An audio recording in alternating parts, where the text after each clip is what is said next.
You're gonna eat today, probably 3 times, maybe more, and you'll barely think about it. But here's what's wild.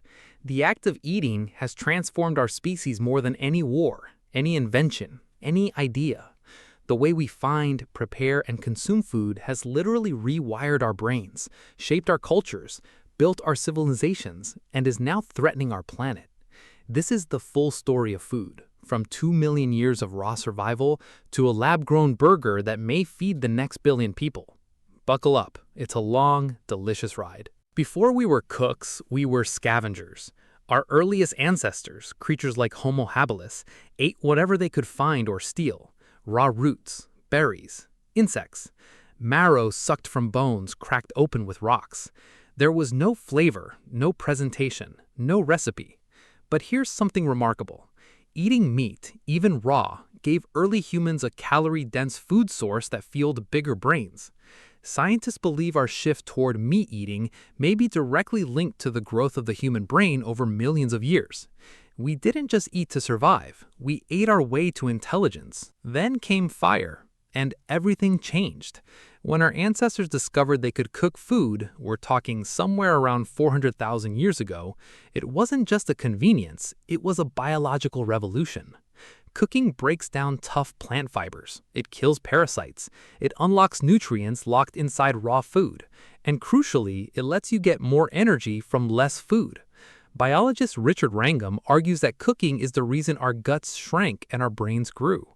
We outsourced digestion to fire.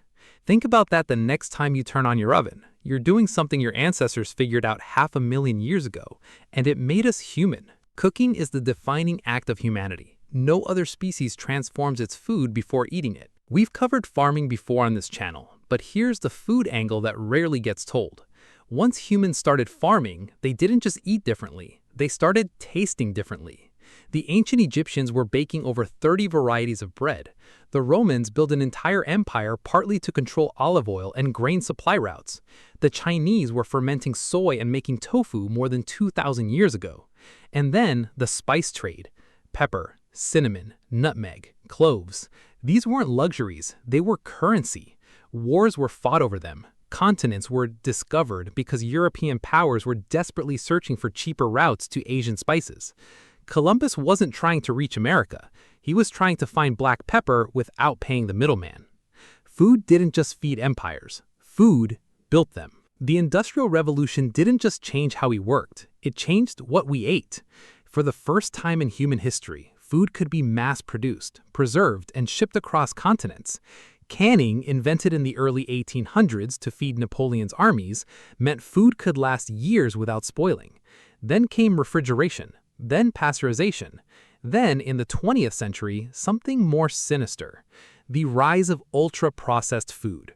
Manufacturers discovered they could add sugar, salt, and fat in precisely calibrated amounts to trigger something called the bliss point, the exact combination that makes food almost impossible to stop eating. By the 1980s, cheap, ultra-processed calories were flooding supermarket shelves, and rates of obesity, diabetes, and heart disease began climbing in near-perfect correlation. Food had fed us for 2 million years. Now, for the first time, it was starting to make us sick. But something beautiful was also happening. As the world connected, so did its kitchens. Japanese ramen, originally inspired by Chinese noodle dishes, became a global obsession. Indian curry became Britain's unofficial national dish. American fast food franchises appeared in 100 countries, and chefs started blending flavor traditions that had never met before. Korean-Mexican fusion tacos, Japanese-Peruvian Nikkei cuisine, West African spices in French pastry. Globalization brought 1,000 problems, but for food, it brought the most diverse, creative, delicious era in culinary history.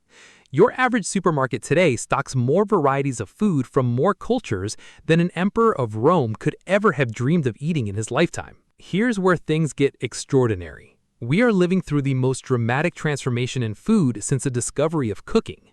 Lab-grown meat, real animal protein grown from cells without slaughtering a single animal, is already on sale in Singapore. Vertical farms are growing lettuce 365 days a year in urban warehouses using 95% less water than traditional farming. Fermentation labs are brewing berry proteins without cows. And in parts of Asia, Africa, and Latin America, billions of people already eat insects as a daily protein source, rich in nutrients, cheap to farm, and with a fraction of the carbon footprint of beef. The question isn't whether food will change. It always has. From raw marrow to fire-cooked mammoth, to spiced Silk Road feasts, to factory-made snacks, to lab-cultured protein. The question is whether we'll change fast enough, because the food system that feeds 8 billion people today is also one of the biggest drivers of climate change, water depletion, and biodiversity loss on Earth. But you know what? Humans have always figured out food. Somehow, we always do. 2 million years of evidence says we'll be okay. If this journey through food history lit a fire in you, no pun intended, smash that subscribe button, because next week we're going deep on the most traded food commodity in human history. I'll give you a hint. It built the Silk Road, sparked revolutions, and you probably had some this morning. See you then.